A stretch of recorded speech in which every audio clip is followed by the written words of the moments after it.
المسجد الحرام إلى المسجد الأقصى الذي باركنا حوله لنريه من آياتنا إنه هو السميع البصير صدق الله العلي العظيم. اللهم صل على سيدنا ومولانا محمد وعلى آل سيدنا ومولانا محمد وبارك وسلم. هو الحبيب الذي ترجى شفاعته لكل هول من الأهوال المتحدين. مولاي صل وسلم دائما أبدا على حبيبك خير الخلق كلهم. اللہ تبارک و تعالیٰ نے مخلوق پر بہت احسانات فرمائے. ان احسانوں میں سب سے عظیم اور بڑا احسان کہ اللہ تعالیٰ نے رسول بھیجے. رسول بھیجنا یہ چھوٹا موٹا نہیں، بہت بڑا احسان ہے. وجہ آپ جانتے ہیں رب تعالیٰ کی پاور، رب کی قدرت، رب کی ذات صرف ہم اس کے نام سے واقف ہیں.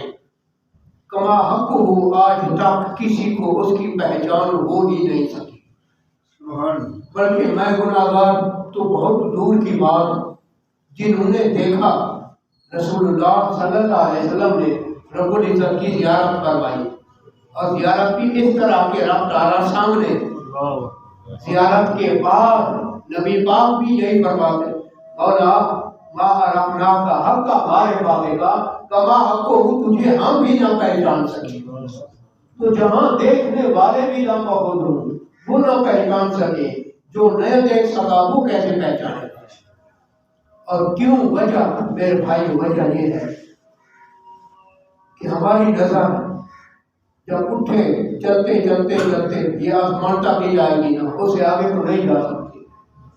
ایسے ہی ہم انسانوں کو دیکھنے بیٹھے، بڑے سے بڑے انسان کو دیکھ کر ہم چپ ہو جائیں، اس سے بڑا تو ہمیں کوئی نظر نہیں آئے گا. بادشاہ ہوگا آج کل کی اصطلاح میں، یا بڑا دنیا دار ہوگا یا بڑا نیک ہوگا. لیکن رب ذوالجلال اس سے کہیں بلند ہوگا. اندازہ فرمائیے دنیا کا بڑے سے بڑا بادشاہ آپ حضرت سلیمان علیہ السلام کو لے لیں، کیونکہ پیغمبر بھی تھے اور پوری روئے زمین کے بادشاہ تھے. لیکن ایک وقت آیا حضرت سلیمان کی بادشاہی بھی ظاہر ہو گئی، ختم ہو گئی، حضرت سلیمان بھی چلے گئے. اور ایک وقت آیا کہ حضرت سلیمان کی بے پروانی کی ہوئی. یہ آیا سامنے آئی انگوٹھی کی جس کے ذریعے بادشاہی کرتی تھی وہ لبا کا واقعہ ہے. عرض کرنے کا مقصد یہ ہے کہ اتنی بڑی بادشاہی جو روئے زمین پہ آوی تھی، اور پھر انسانوں کی نہیں پرندوں کے بادشاہ، درندوں کے بادشاہ، جنگل کا بادشاہ، شیر اس کے بادشاہ، جنوں جیسی سر مخلوق کے بادشاہ. لیکن ایک وقت آیا وہ ساری بادشاہی ختم ہو گئی. جو ایک وقت میں سر جھکایا کرتے تھے وہ بھی آنکھیں پھاڑ کے سامنے آ گئے. ایک ایسی بادشاہی ہے رب ذوالجلال کی کہ آج تک نہ وہ ختم ہوئی نہ وہ ختم ہو سکتی ہے. یہ الگ بات ہے کہ وہ دشمنوں کو چھٹی دیتا رہے، دشمنوں کو ڈھیل دیتا رہے، لیکن آج تک کوئی اسے نقصان نہ پہنچا سکتا ہے. وجہ یہ ہے کہ اس کی طاقت اپنی، اس کی قوت اپنی، اس کی پاور اپنی، اور وہ جب سے تھا جب تک ہے، نہ اس کی ابتدا نہ اس کی انتہا. ساری مخلوق بے فرمان ہو جائے اس کی بادشاہی میں اتنا سارا فرق نہیں آئے. ساری مخلوق فرما بردار بن جائے تب بھی اس کی بادشاہی میں اتنا سارا فرق نہیں آئے گا. تو جس کے بے فرمانی، جس کو فرما برداری کوئی شاید متاثر نہیں کر سکتی، وہ ہے ہمارا رب. اب یہ تو ایک ہلکا سا تصور ہے نا، ہلکا سا تصور ہے، اس کی حقیقت تو نہ کوئی پہچان سکا، نہ کسی کے بس کا روگ ہے. تو اب اس رب تک پہنچنا ہر کسی کے بس کا روگ نہیں. عقل اس رب تک نہیں لے جا سکتی، ورنہ بڑے بڑے عقل مندوں نے تو رب کا گالی کر دیا. آپ تاریخ پڑھیے، رب کو پہچاننے والے مجھ اور آپ جیسے غریب تھے، ورنہ جو عقل کے مالک تھے، جو اپنے آپ کو بڑا فلسفی کہتے، بڑا عقل مند کہتے، وہ رب کے وجود کا انکار کر بیٹھے۔ فرعون چھوٹا عقل مند تھا، حامان تھوڑا عقل مند تھا، آج کل کے سائنسدان بڑے بڑے سب رب کے منکر ہو گئے۔ کیوں؟ انہوں نے عقل کے ذریعے پہچاننے کی کوشش کی۔ حقیقت یہ ہے کہ وہ عقل کے ذریعے پہچانا جا ہی نہیں سکتا۔ تو جب رب تک پہنچنا سب سے بڑا مسئلہ تھا اور مقصود حقیقی یہی تھا، اصلی مقصد یہی تھا، تو اس کے لیے رب ذوالجلال نے انداز یہ اختیار فرمایا، رسول بھیجے۔ رسولوں کا رابطہ مخلوق سے تھا، رسولوں کا رابطہ رب سے تھا۔ وہ رب بندوں کو، رسول بندوں کو رب تک لے گئے، اور اس طرح رب کی پہچان بھی پیدا ہوئی۔ اس طرح رب نے بندوں سے کلام بھی فرمائی، اس طرح بندے رب کی ذات سے روشناس بھی ہوئے۔ بہتوں کو رب نے خواب میں زیارت بھی کرائی، بہتوں کے ساتھ رب تعالیٰ نے کلام بھی فرمائی، بہتوں کو رب ذوالجلال نے اپنا جلال و جمال بھی دکھایا۔ اس طرح یہ دنیا چل رہی ہے، ورنہ ظاہر ہے کہ ہم پستی کے آخری درجے پر اور رب تعالیٰ بلندی کے اس مقام پہ جن کو آج تک کوئی پہچان ہی نہ پایا۔ تو مناسبت جب ہے ہی نہیں، بندہ ڈائریکٹ رب تک کیسے پہنچے گا؟ تو یہ رب کا سب سے بڑا احسان کہ اس نے ہمیں رسول عطا فرمایا، اور پھر ان رسولوں میں ہمارے آقا ہمارے حضرت محمد کریم صلی اللہ علیہ وسلم رب ذوالجلال کے وہ عظیم احسان تھے۔ کیوں؟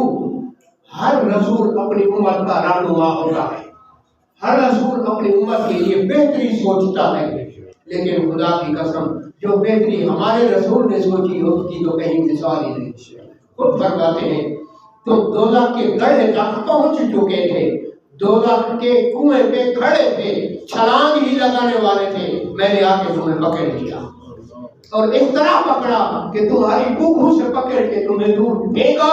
کیوں؟ خدا کے بندو، یہ دوزخ کا کنواں ہے، یہ دوزخ کا گڑھا ہے، یہاں کیوں آ رہے؟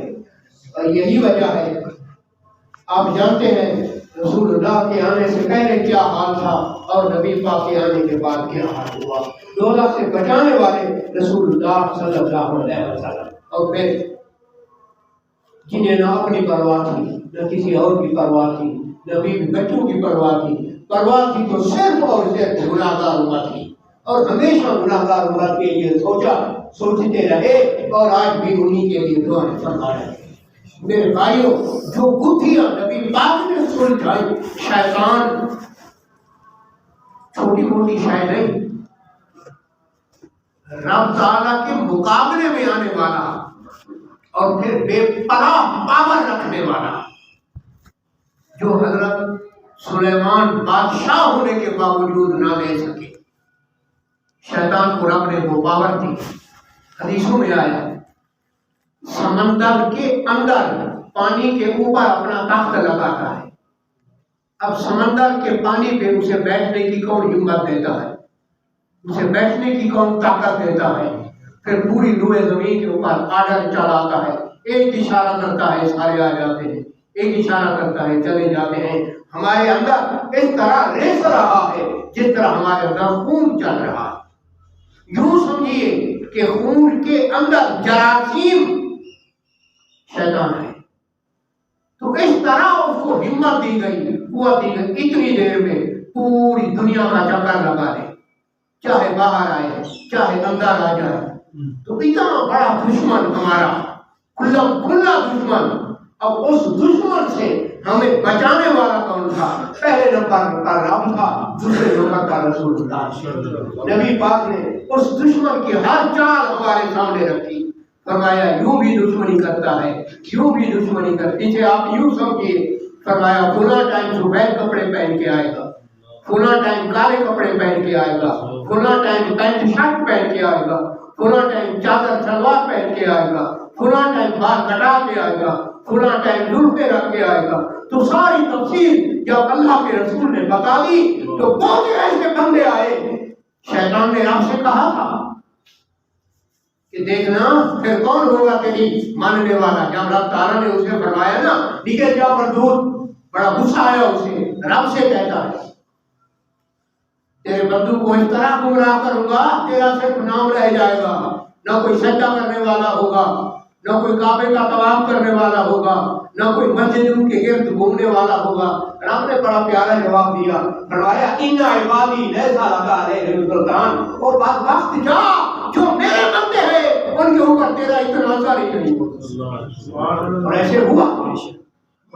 رسول اللہ صلی اللہ علیہ وسلم نے وہ سارے داؤ ہمیں بتا دیے، اسی لیے تو فرمایا فقیہ واحد اشد علی الشیطان من الف عابد، ایک سمجھدار عالم دین، خدا سے ڈرنے والا، خدا کا خوف رکھنے والا، شیطان اس سے جتنا ڈرتا ہے ہزار عبادت خدا سے اتنا نہیں ڈرتا۔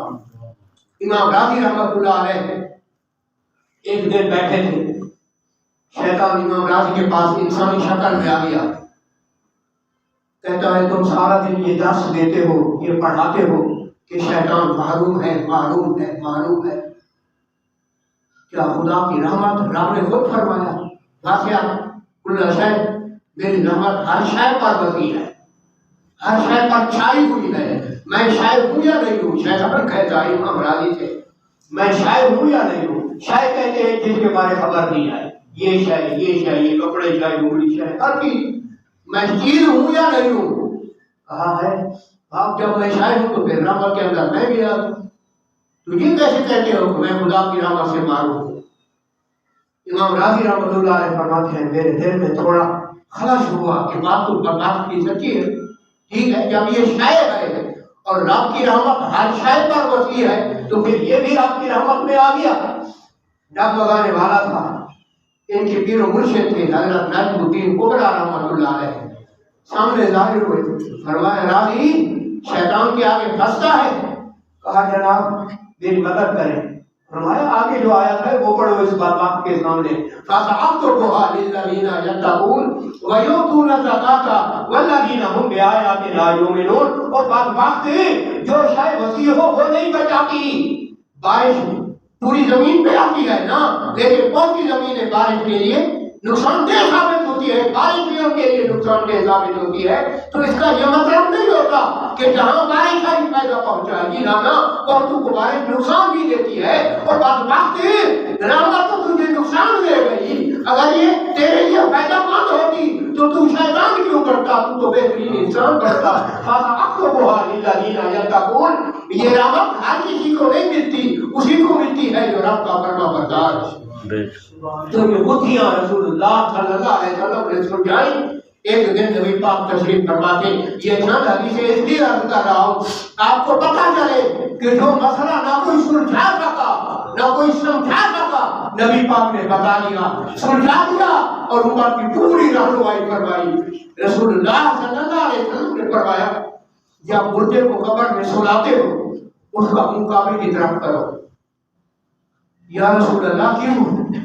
فرمایا اس لیے کہ جب منہ کعبے کی طرف کرو گے شیطان کا تخت سامنے نہیں آئے گا، کیوں شیطان کے لیے رکاوٹ ہے، جس کا ادھر منہ وہ آ جاتا ہے، ادھر منہ وہ آ جاتا ہے، ادھر منہ وہ آ جاتا ہے۔ جب رب کی طرف منہ وہ بندے کا آنا بھی چاہے فرشتے مارتے ہیں بھاگ جاتا ہے۔ تو بتا دیا نا یہ فائدہ ہے جو کرو۔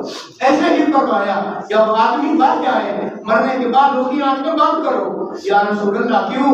فرمایا آنکھیں کھلی رکھو گے تو شیطان تمہیں اس سے ڈر پیدا کرے گا۔ عموماً کھلی آنکھیں ہلکا سا ڈر لگتا ہے تو آنکھیں بند کرو۔ کئی مقامات میں نبی پاک نے امت کی رہنمائی فرما کر اس بدبخت کا ہر داؤ ہمارے سامنے رکھا۔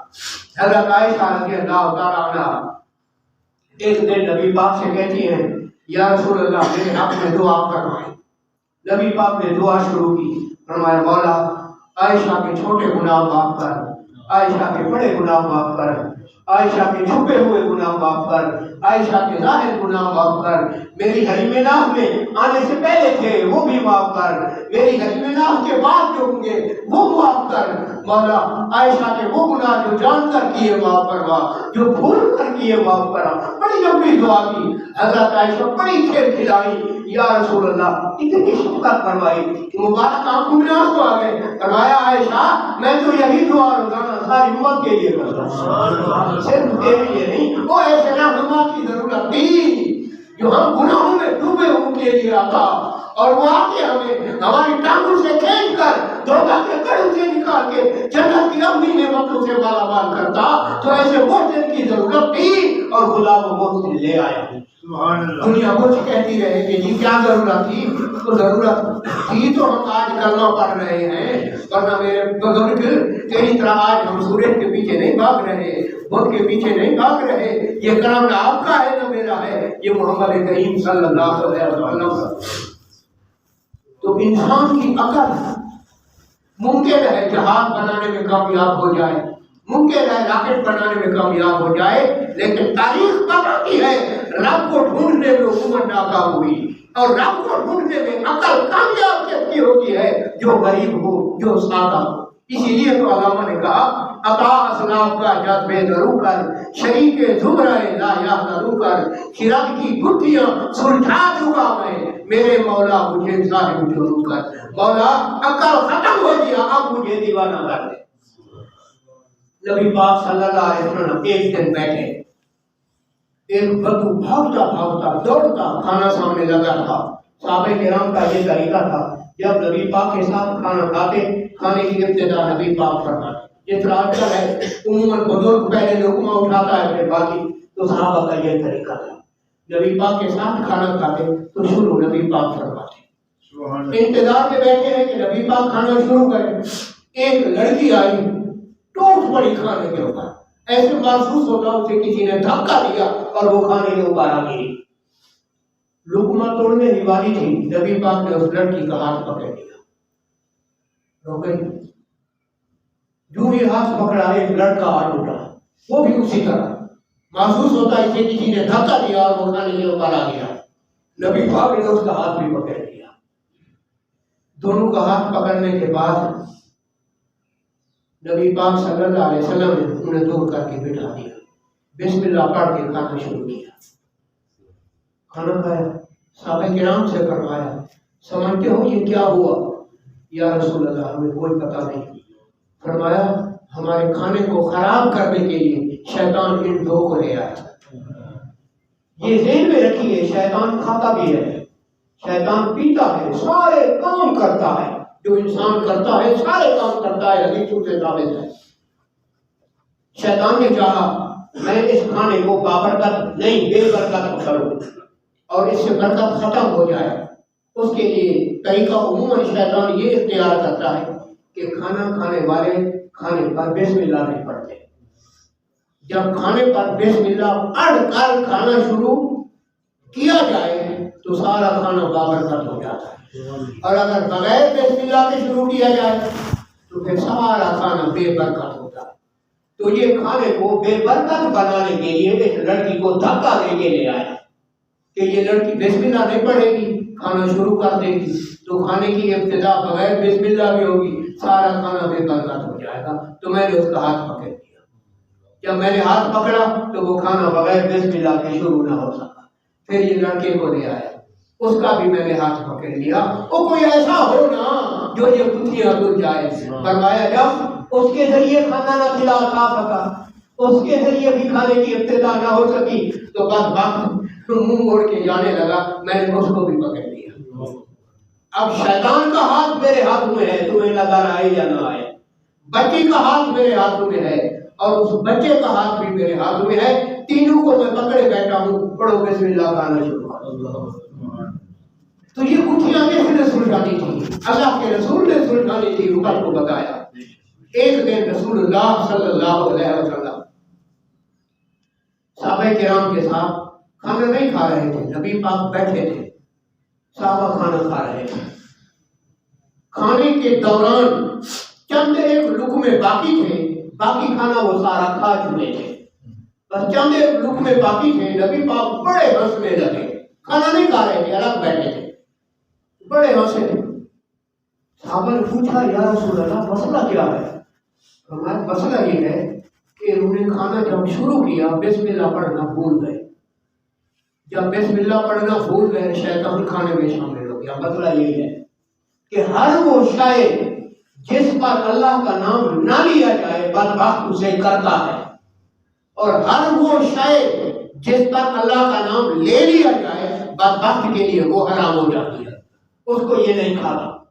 تو جب کھانے پہ بسم اللہ نہیں پڑھی گئی، یہ تمہارے ساتھ کھا رہا تھا، میں دیکھ رہا تھا یہ کھا رہا ہے، تم بھی کھا رہے تھے، یہ بھی کھا رہا تھا۔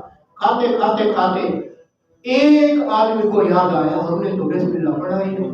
اس نے کھانے کے دوران، مسئلہ یہ ہے کہ اگر پہلے بسم اللہ بھول جائے، دوران یاد آئے تو یوں کہے بسم اللہ اولا ہوا آخرہ، بس اتنا کہہ لے تو وہ سارے کھانے میں بسم اللہ محیط ہو جاتا ہے۔ تو جب اس نے درمیان میں بسم اللہ پڑھا تو بدبخت کو میں دیکھ رہا ہوں کہہ کر کے وہ سارا کھانا نکال رہا ہوں۔ اس لیے میں ہنس رہا ہوں کہ جو کھایا تھا وہ سارا اب نکل رہا ہے۔ عرض کرنے کا مقصد یہ ہے کہ کوئی ایسا رہنما ہوتا جو یہ بتیاں دور جاتا، کوئی ایسا رہنما ہوتا جو ہمیں بتاتا نماز میں یہ کیسے داخل ہوتا ہے، کعبے میں یہ کیسے آتا ہے، رسول اللہ صلی اللہ علیہ وسلم کا درود شریف پڑھتے وقت یہ بدبخت کیسے آتا ہے، تو پیغمبر کریم نے وہ ساری بتیاں سلجھا دی۔ اس لیے اب ہمارا کام ہے کہ ہم اس سے کیسے بچیں، اور جو بچنے والے ہیں انہیں تو اس بدبخت سے بو آ جاتی ہے۔ حضرت جنید رضی اللہ تعالیٰ عنہ کی 10 سال خدمت کرتا رہا یہی شیطان، کبھی پانی لا کے دیتا، کبھی چائے لا کے دیتا، کبھی کھانا لا کے دیتا۔ حضرت جنید کو پتا تھا۔ ایک دن ایک خلیفے نے کہا جناب جی کوئی آپ کا اجنبی خادم آ گیا ہے، یہاں بغداد کا تو نہیں، ہنس پڑے بنوائے میں جانتا ہوں اسے۔ خدمت کرتا رہا 10 سال کے بعد آیا، کہا جی میں گھر جاتا ہوں، مجھے جانا ہوں، میں چلا جا، کہا مجھے پہچانا بھی ہے، بات جو خدا کو پہچان ہے تو کیوں نہیں پہچان؟ میں تو پہلے دن پہچان گیا تھا کہ تو شیطان ہے۔ کہا پھر روکا کیوں نہیں؟ فرمایا روکا اس لیے نہیں تاکہ تجھے ذلیل کروں، تجھے خوار کروں، تجھے پتہ چل جائے یہ تو نے کہا تھا نا رب سے کہ تیری مخلوق کو تجھ سے دور کروں گا، اب اپنی زبان سے کہے ساری مخلوق ایک جیسی نہیں ہے۔ کہتا ہے جنید میں نے 10 سال تجھے دیکھا، تم نے بڑے بڑے کام کیے، رب کی فرما برداری میں بڑی کوشش کی، یہ کیا وہ کیا، اور وقت نکل گیا، جاتے وقت مجھے متکبر بنانا چاہتا ہے۔ میں نے کچھ بھی نہیں کیا، جو اس کریم نے چاہا وہ کیا، جو اس نے کرایا وہ کیا۔ تو عرض کرنے کا مقصد یہ ہے کہ شیطان کی گتھیاں سلجھانے والا بھی کوئی ہوتا جو ہمیں بتاتا قبر میں کیا کرتا ہے، قبر کے بعد کیا کرتا ہے، قبر سے پہلے کیا کرتا ہے، کھانے کے وقت آتا ہے، میاں بیوی کے میل ملاپ کے وقت آتا ہے، سفر میں آتا ہے، ہضم میں آتا ہے، سوتے وقت آتا ہے، اٹھتے وقت آتا ہے، خواب کی حالت میں بھی آتا ہے۔ ایک صحابی آیا، یا رسول اللہ رات کو خواب دیکھا، اتنا کہ وہ خواب ابھی میرے حواس پہ سوار ہے، بہت ڈرا ہوا ہوں۔ فرمایا کیا؟ خواب دیکھا ایک آدمی ہے، اس کے ہاتھوں میں تیز چھری ہے، میرا گلا کاٹتا ہے، کاٹنے کے بعد خون نیچے بہا، تھوڑی دیر بعد وہ گلا ٹھیک ہو گیا، پھر اس نے کاٹا، پھر خون کے فوارے، پھر ٹھیک ہو گیا، پھر اس نے گلا کاٹا۔ میں تو بڑا پریشان ہوں، ہنس پڑے۔ فرمایا پریشان نہ ہو، یہ شیطان تھا جو تجھے ڈرا رہا تھا، جو تجھے دھمکا رہا تھا۔ یا رسول اللہ کیا کروں؟ فرمایا ایسا آپ جب ختم ہو اور آنکھ کھلے بائیں جانب تھوکو اور 3 بار اعوذ باللہ من الشیطان الرجیم پڑھ کے دائیں کروٹ پہ سو جاؤ، وہ ساری ختم ہو جائے۔ تو وہ وقت اگر تھا تو ایک رہنما بھی بھیج دیا جو ان سارے اثرات کو ختم کرنے والے تھے۔